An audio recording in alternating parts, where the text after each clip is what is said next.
నమస్తే friends. Pan India rebel star Prabhas నైజాంలో మాత్రం unstoppable record, epic record create చేసి పెడుతున్నాడు. Nizam Nawab present box office లెక్కల ప్రకారం నైజాంలో తిరుగులేని సుల్తాన్, నైజాంలో తిరుగులేని కింగ్, నైజాం నవాబ్ అని చెప్పొచ్చు. అలాంటి రికార్డులు క్రియేట్ చేసి పెడుతున్నాడు. నైజాంలో చరిత్రలో నిలిచిపోయే రికార్డు, మళ్ళీ ఫ్యూచర్లో ఈ రికార్డులు ఎవరైనా టచ్ చేస్తారో లేరో కానీ అలాంటి రికార్డులు అయితే నమోదైనాయి. ప్రజెంటు కల్కి మూవీ జస్ట్ 6 డేస్లోనే 68 కోట్ల షేర్ సాధించింది. జస్ట్ 7 మంత్లోనే 70 కోట్ల షేర్ సాధించడం అంటే ఒక హీరో నైజాంలో బిగ్గెస్ట్ రికార్డు. లాస్ట్ ఇయర్ డిసెంబర్లో వచ్చిన సలార్ మూవీ నైజాంలో లాంగ్ రన్లో 72 కోట్ల షేర్ సాధించింది.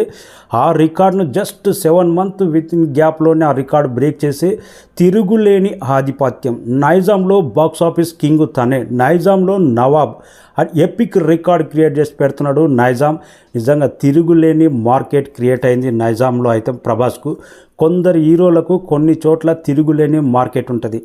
సీడెట్లో ఎన్టీఆర్కు పాజిటివ్ టాక్ వస్తే ఎలాంటి రికార్డులు చెల్లా చెదురవుతావో మనందరికీ తెలిసిందే. డే 1 ఓపెనింగ్స్ కానీ అరవింద సమేత వర్త్ షేర్ పరంగా చెక్కు చెదరని రికార్డులు క్రియేట్ చేసి పెట్టింది. ప్రజెంట్ నైజాంలో అంతటి మార్కెట్, అంతటి స్ట్రాంగ్ బేసు, అంతటి కల్ట్ ఫ్యాన్స్, ఫ్యామిలీ ఆడియన్స్ కానీ ప్రతి ఒక్కరు ప్రభాస్ సినిమా వస్తుందంటే నైజాంలో కొత్త రికార్డులు మోగాల్సిందే. థియేటర్ల దగ్గర జాతర సందడి వాతావరణం జరగాల్సిందే. ప్రజెంట్ బాక్స్ ఆఫీస్ లెక్కల ప్రకారం అదే కానొస్తుంది.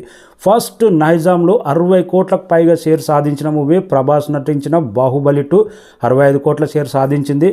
మళ్ళీ ప్రభాస్ నటించిన 70 కోట్లకు పైగా షేర్ సాధించిన మూవీ సలార్ మూవీ మళ్ళీ ఆ రికార్డును కూడా బ్రేక్ చేస్తూ కల్కి 2898 AD ప్రజెంట్ బాక్స్ ఆఫీస్ లెక్కల ప్రకారం చూస్తే, ప్రజెంట్ కలెక్షన్ నమోదవుతున్న విధానం చూస్తే ఈ సినిమా 1 మంత్ వరకు నైజాంలో తిరుగులేని ప్రభంజనం, పోటిచ్చే సినిమా ఏది దరిదాపులో లేదు.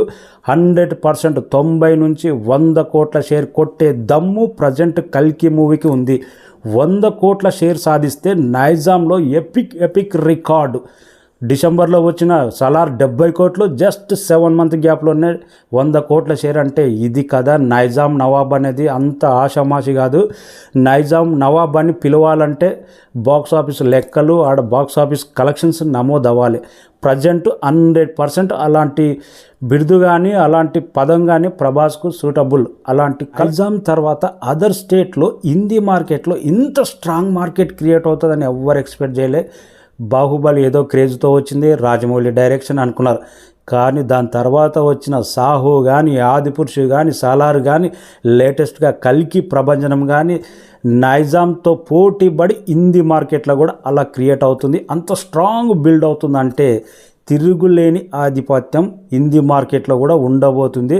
ఫ్యూచర్లో ప్రతి సినిమా, ప్రభాస్ సినిమా నైజాంలో ఎలాంటి సెలబ్రేషన్ ఉంటుందో రిలీజ్ అప్పుడు హిందీలో కూడా ఒక షారుఖ్ ఖాన్, సల్మాన్ ఖాన్, రుతిక్ రోషన్ అంతకు మించిన రేంజ్లో అక్కడ మార్కెట్ క్రియేట్ అవుతుంది. నైజాంలో అన్స్టాపబుల్ కలెక్షన్స్, నైజాంలో ఎపిక్ రికార్డ్. కల్కి 100 కోట్ల షేర్ కొడితే ఇది కదా ఇంకా నైజాం నవాబ్ చరిత్రలో రాసి పెట్టవచ్చు ప్రభాస్ పేరు. అలాంటి నైజాం నవాబా కాదా అనేది కామెంట్ రాయండి. Thank you so much.